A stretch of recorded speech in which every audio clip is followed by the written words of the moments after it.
guys, bersama saya lagi dalam Alright Nopo Channel dalam segmen Suara Orang Kampung. Alright, panas sahabat-sahabat semua, apa yang berlaku berkaitan dengan kenyataan daripada MB Besar Kedah ataupun dikenali sebagai MB Lato-Lato. Riuh rendah jadinya ya apabila Pulau Pinang dianggap masih milik Kedah oleh Menteri Lato-Lato Kedah ini. Dan juga cita-cita besar beliau adalah mengambil alih Pulau Pinang. Betapa besarnya dan betapa besar niatnya untuk mengambil semula. Kerana kegagalan membangunkan Kedah, kini dia pula mau merampas Pulau Pinang. Dan akhirnya tindakan kenyataan daripada MB Lato-Lato ini mengundang pada sahabat-sahabat semua. Dan juga membawa kesan buruk kepada dirinya sendiri. Jadi ini yang saya kongsikan kepada kita sahabat-sahabat semua.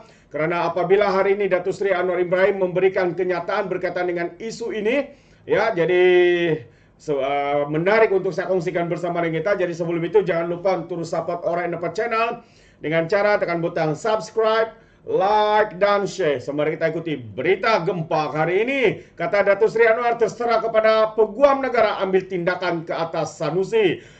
Itu antara kenyataan daripada Datuk Seri Anwar Ibrahim. Seperti mana yang kita tahu, ya, bukan sahaja telah diserahkan kepada peguam negara, tetapi isu ini juga telah pun dibuka siasatannya. Maksudnya siasatan akan dikenakan kepada MB Lato-Lato ini, sahabat-sahabat semua. Inilah dia. Kerana mulut badan binasa. Jadi Perdana Menteri Anwar Ibrahim berkata dia menyerahkan sebarang tindakan lanjut, ya, berhubung dengan dakwaan, ya, Muhammad Sanusi bahawa Pulau Pinang adalah milik Kedah kepada pejabat peguam negara. Bercakap ketika sesi waktu pertanyaan-pertanyaan Menteri MQT hari ini, Datuk Seri Anwar menyifatkan dakwaan Menteri Besar Kedah itu sebagai tidak bertanggungjawab dan mengesahkan beberapa laporan polis telah dibuat termasuk di bawah akta hasutan. Jadi kata Datuk Seri, saya telah serahkan sepenuhnya kepada peguam negara untuk ambil tindakan sesuai selebihnya. Karena ketika menjawab soalan Lim Guang Eng berhubung dakwaan itu, Anwar berkata status Pulau Pinang adalah sebagai negeri terpisah dari Kedah telah diselesaikan sebelum kemerdekaan ketika pemerintahan Sultan Kedah. Ketika itu Sultan Badil Shah Abdul Hamid Halim Shah, dan sejak itu dimaktubkan dalam perlembagaan persekutuan. Semua undang-undang perjanjian yang ditandatangani dengan British terbatal. Kalaupun ada katanya satu permohonan dari almarhum Sultan Badisha pada tahun 1956 untuk British mempertimbangkan untuk penduduk seberang perai diputuskan untuk kekal dengan Pulau Pinang atau sertai Kedah katanya. Kata Anwar lagi, perjanjian paling mutakhir untuk membentuk Persekutuan Tanah Melayu pada 1957 kekal sebagai asas peruntukan perlembagaan semasa. Kenapa ini perlu dibangkitkan? Soal Datuk Seri Anwar Ibrahim. Sebab pilihan raya negeri kita telah merdeka lebih 6 dekad. Isu status Pulau Pinang tak pernah dibangkitkan kecuali sekarang oleh pemimpin yang tidak bertanggungjawab, tambah Datuk Seri Anwar Ibrahim. Pada mulanya beberapa ahli parlimen pembangkang cuba membangkitkan peraturan mesyuarat bagi menghalang Lim Guang Eng daripada bertanyakan soalan itu yang didakwa mereka mengandungi tanggapan negatif. Yang dipertua Dewan Rakyat, ya, Dewan Rakyat Johari Abdul Tan Sri Johari Abdul bagaimanapun, ya, membenarkan Lim meneruskan pertanyaan dengan berkata dia tidak mendapati ada unsur tersebut. Jadi terdahulu Setiausaha Umum PAS Takiuddin Hasan mempertahankan Sanusi daripada gesaan agar tindakan diambil terhadapnya dengan menyatakan perlu ada perbincangan akademik berkenaan dengan perkara itu. Jadi pada 1 Jun yang lalu juga ahli parlimen Jelutung Raya ia membuat laporan polis terhadap Sanusi dan Ketua Polis Negara Pulau Pinang Kau Kok Chin berkata kes itu disiasat di bawah kanun keseksaan dan Akta Komunikasi Multimedia 1998. Itu antara sebenarnya yang berlaku, ya, di Dewan Rakyat hari ini, sahabat-sahabat semua. Jadi selain itu saya juga ingin membaca satu ulasan, ya, katanya ramai sedar dakwaan seumpama itu turut disebut oleh beberapa ahli akademik. Ada yang menyatakan perjanjian Francis Light dengan Sultan Kedah bahkan tidak pernah wujud. Pulau Pinang didakwa tidak pernah diserahkan kepada British.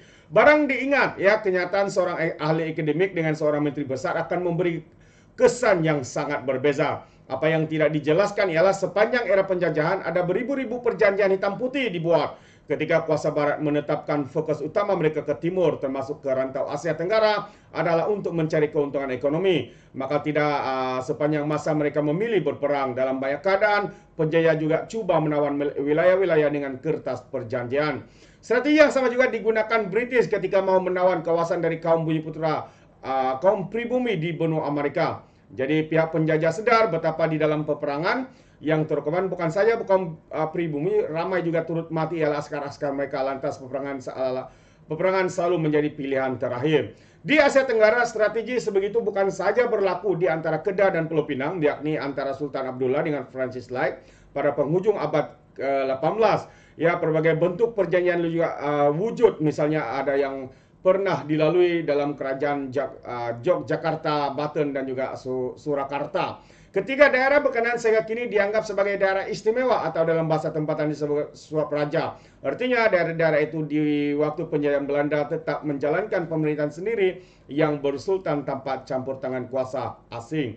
Yang mustahil bagi penjajah ialah mengaut keuntungan di daerah-daerah suap raja, misalnya di Kepulauan Buton, Sulawesi Tenggara. Bergenerasi sultan yang membuat perjanjian dengan Belanda, hasil masul dijual kepada company dan WAC juga boleh menggunakan pelabuhan Buton secara eksekutif. Setiap kali seorang sultan wafat, pengganti yang naik takhta akan menandatangani perjanjian baru. Perjanjian dengan sultan yang wafat diperkira terbatal. Jadi selepas kemerdekaan Indonesia pada tahun 1945, Presiden Soekarno memujuk daerah-daerah kesultanan tadi untuk bersama membentuk Indonesia Raya. 15 tahun kemudian, ia pada tahun 1960, Kesultanan Banten pun setuju bergabung dalam Republik Indonesia. Kuasa Sultan Banten ke-38, Sultan Laode Muhammad Falihi pun berakhir. Demi kesatuan sebuah bangsa, kuasa Kesultanan Banten dileburkan dengan kesatuan Republik yang merdeka. Hukum penjajahan memang begitu. Apabila ada yang baru, maka yang lama sudah tidak sah lagi. Sekiranya Sanusi berterus-terusan menganggap perjanjian antara Francis Light dengan Sultan Abdullah sebagai titik rujukan terakhir yang mutlak, apakah Sanusi juga mau menganggap dokumen yang terkemudian yaitu Perjanjian Persekutuan Tanah Melayu pada Januari 1948 atau yang sangat penting pada Februari 1956 juga tidak wujud atau tidak sah. Jadi kalau memakai logik Sanusi yang mau terhenti pada 1786, maka penubuhan Malaysia 1960 juga dengan sendiri tidak perlu dihormati.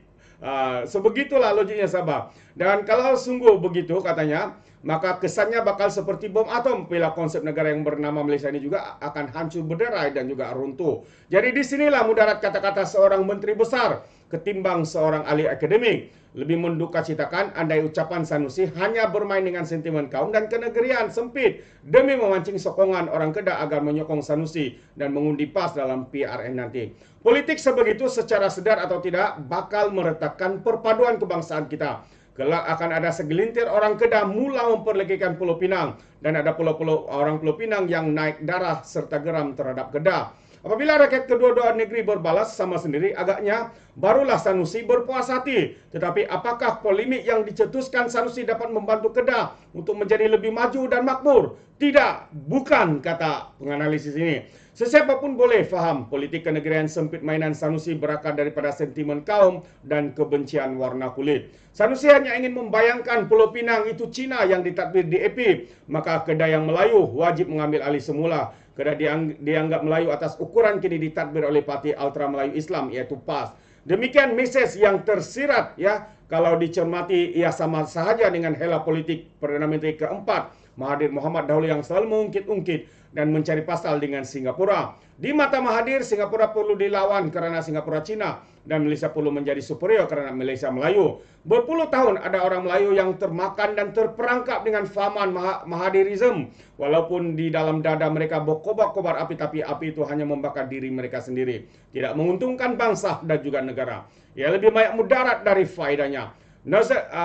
Nasionalisme sempit yang dikawinkan dengan api perkauman pada satu tahap bukan saja melagakan antara dua kaum, tetapi ia juga melagakan sesama satu kaum. Misalnya rakyat Korea Utara yang terus dimomokkan untuk membenci dan memusuhi warga Korea Selatan, sedangkan mereka asalnya adalah sebangsa, sepusat, sepusing. Jadi wajar dibimbangi suatu hari kelak orang Melayu Kedah akan memusuhi atau membenci Melayu Pulau Pinang hanya atas pemisahan sempadan negeri. Sejarah yang perlu diluruskan ialah penyataan penjajah itu selalu penuh tipu daya, bukannya melihat kembali Pulau Pinang milik Kedah atau tidak. Jangan kalah konon kita membenci penjajah, tapi perangai kita sendiri menjadi macam penjajah. Dalam perbandingan ini, Sanusi nampaknya turut sama bermain tipu muslihat dan mau menganiaya orang Kedah dengan semangat kenegerian palsu. Sedang kenyataan Kedah terus tercicir berbanding baik negeri-negeri lain di negara kita. Polemik yang dicipta Sanusi tidak secubit pun menguntungkan pekebun, pesawah dan petani yang miskin di sana. Tidak juga menguntungkan anak-anak muda Kedah yang berulang-alik ke Pulau Pinang untuk mencari sesuap nasi. Dan ia jauh sekali dapat menjadikan Kedah negeri jelepang padi modern dengan tuayan yang melimpah seperti di Jepun atau sekurang-kurangnya seperti di Sekincan, Selangor. Hasutan-hasutan Sanusi harus dihentikan. Catatan sejarah yang tidak boleh dinafikan ialah Sanusi naik sebagai MB ke-14 dengan cara kemalangan, dengan korbannya Mukris Mahathir sewaktu pengkhianatan Langkah Sheraton. Rakyat Kedah tidak pernah membuat perjanjian mau mengangkat Sanusi atau PN di dalam pilihan raya. Justru, pengundi Kedah juga berhak menariknya kembali tanpa perlu sedikit pun rasa berdosa, katanya. Jadi insya Allah katanya bersejarah bakal tercatat di dalam PRN Julai atau Ogos ini. Disitulah Kedah bukan saja kembali berpadu dengan Pulau Pinang, bahkan bersama dalam Rumah Besar Perpaduan Rakyat Malaysia. Masih belum terlambat untuk menyelamatkan Kedah daripada hasutan, daripada menyemai kebencian yang sedang direncanakan oleh MB Lato-Lato ini, sahabat-sahabat semua. Ya, mereka sanggup melakukan apa sahaja untuk memenangi ya ataupun mahu menawan Pulau Pinang dengan menghasut ya kononnya DAP memerintah kerajaan Pulau Pinang ya kononnya karena mereka Melayu, karena itulah mereka harus menawan Pulau Pinang. Inilah isu dan juga perkara yang harus diberhentikan. Permainan yang dilakukan oleh Sanusi ini membimbangi, ya akan memudaratkan kedua buah negeri ini, dan ia tidak membawa manfaat kepada rakyat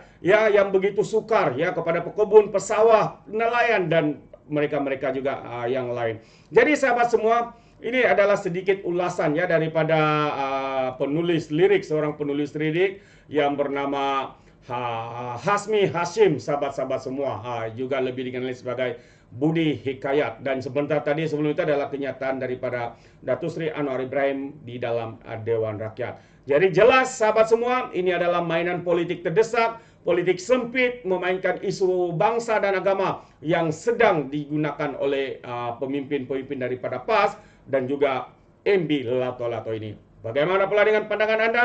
Anda boleh berikan komen Anda dalam ruangan komen. Tapi ingat, komen dengan cara berhema.